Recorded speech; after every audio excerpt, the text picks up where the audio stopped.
Dear students, today we are going to continue the lesson. Which lesson we are doing now? Working with the institutions. This lesson we had discussed about the BP Mandal Commission and followed by the disputes and how it was solved and where it was solved.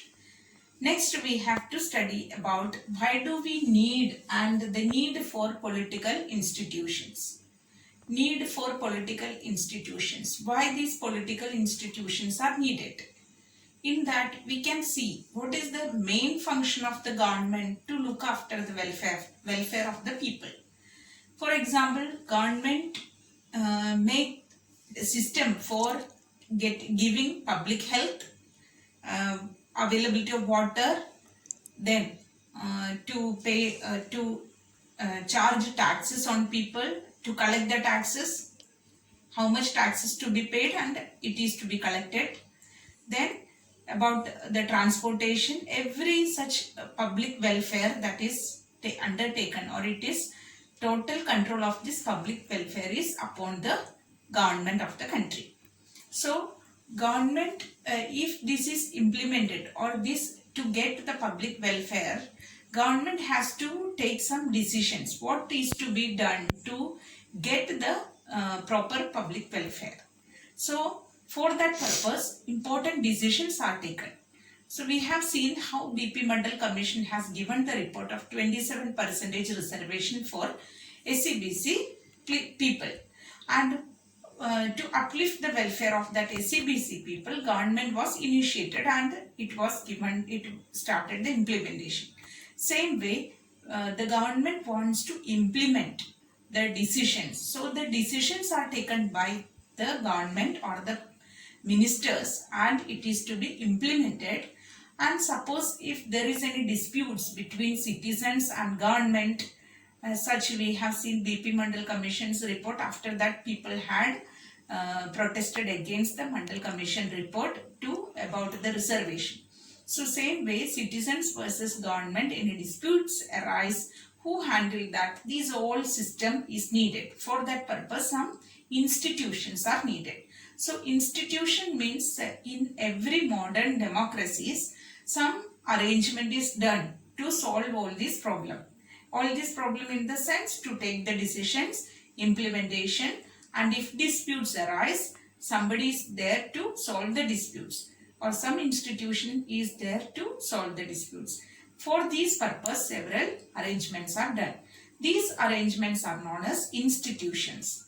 So what are the institutions in modern democracies? For example, India. We can say about our country, what are the institutions we have? We have several institutions. First institution we can say Prime Minister, the Prime Minister and the Cabinet.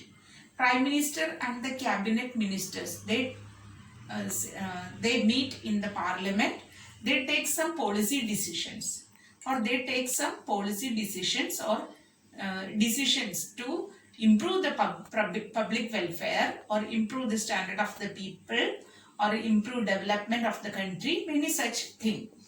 Next, another institution we can see, that is the civil servants. Civil servants means they implement the decisions taken by the ministers. So implementation is done through the civil servants. Civil servants have many solutions.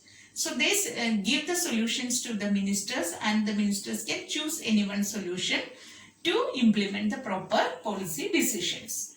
Next important institution we can say, that is the Supreme Court. The Supreme Court is the highest apex court to take the decisions regarding if any disputes arise between citizens and government. The Supreme Court is the final court to approach to get the justice. So Supreme Court is another important institution. So we have many institutions in our modern democracy, especially in India. We have, what are the modern institutions? Prime Minister and Cabinet. Next institution, as I have told you, that is the civil servants. Third one, that is known as the Supreme Court. So these three institutions are very much needed. Now we have to study about the parliament, the people, or this parliament means it is a building in which the ministers, prime minister, cabinet ministers, they meet together to take the policy decisions. So parliament is one of the very important institution we have, and this in Indian parliament, the prime minister, then other ministers, cabinet ministers, they meet together, they discuss and debates over certain bills or certain laws, and policy decisions are taken. So parliament has a very important role in lawmaking of the country. That is the final authority for lawmaking, that is known as parliament. Why do we need parliament? Why we need any democracy? We have discussed about certain parliaments. Russian Revolution, we had seen Duma. Germany, we have seen Reichstag. Such institutions, parliaments are all around the world. Parliaments are existing for the lawmaking. So in India, Indian Parliament has certain roles to make the laws. We can see what is the important role of the Parliament, or why do we need the Parliament. First important role, I have told you that Parliament is the final authority to make the laws. So Parliament is the final authority where the lawmaking is done in Parliament. We have seen the Mandal Commission report. In that first, the discussion, debate, everything happened in the Parliament itself. Prime Minister, Cabinet Ministers, President, everyone had studied about the Mandal Commission report. This all work happened where it happened in the Parliament. So Parliament is the final authority to make the laws, or final lawmaking authority. Okay. Second important need of the Parliament or role of the Parliament, that means it has the control over government, or Parliament is the institution which has control over the government. Here the Prime Minister is supervises the meeting, or Prime Minister has the very important role to control the cabinet ministers, and same way this is one of the important function. That means the Parliament has the control over the government. Here government in the sense other ministers are there. In the Vidhan Sabha, we can say State Legislative Assembly, the MLAs. Same way here the Member of Parliament, in the elected Member of Parliament, they all are under the control of the Prime Minister. So it is controlled. This control is taken place in the Parliament. That is why we can say that it has a very important role, that is control of the government, or control on the ministers. So this is the next another function of the Parliament. Third important role or need of the Parliament, that is Parliament has the control over money matters, or we can say it has the total control of the money matters. Budget session or budget is handled in the Parliament. Budget session is handled in the Parliament. So Parliament has the total control over the money matters. Last important point that we have to understand, that is Parliament is the highest forum or highest place to discuss and debate over some laws.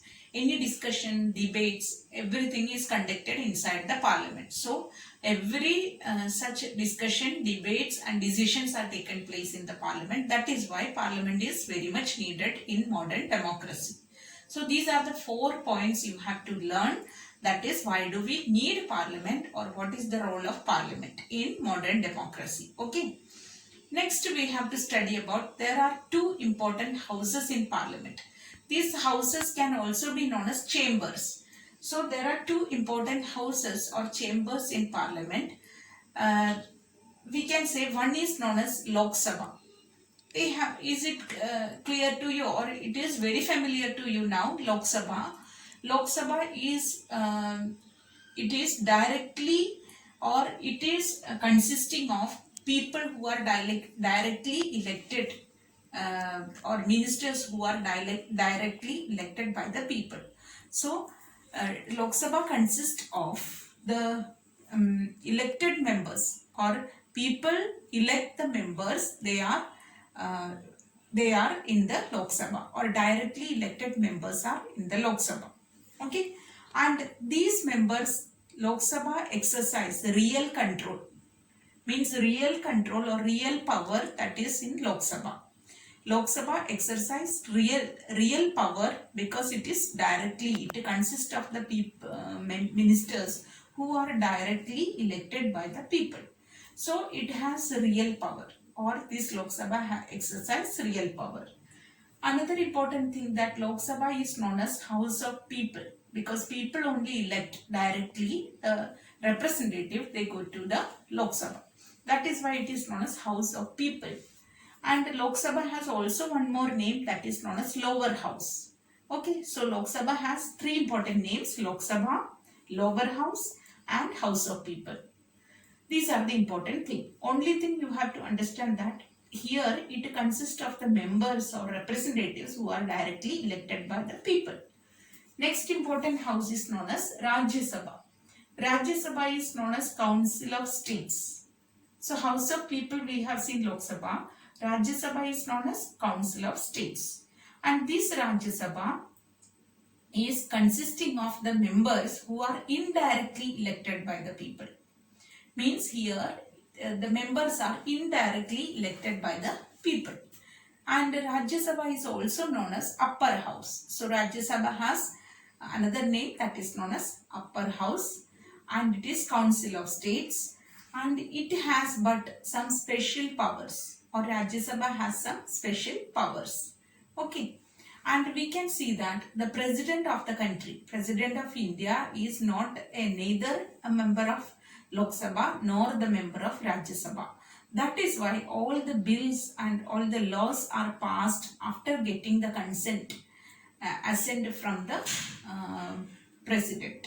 So President is neither the member of Lok Sabha nor the member of Rajya Sabha. This you have to understand.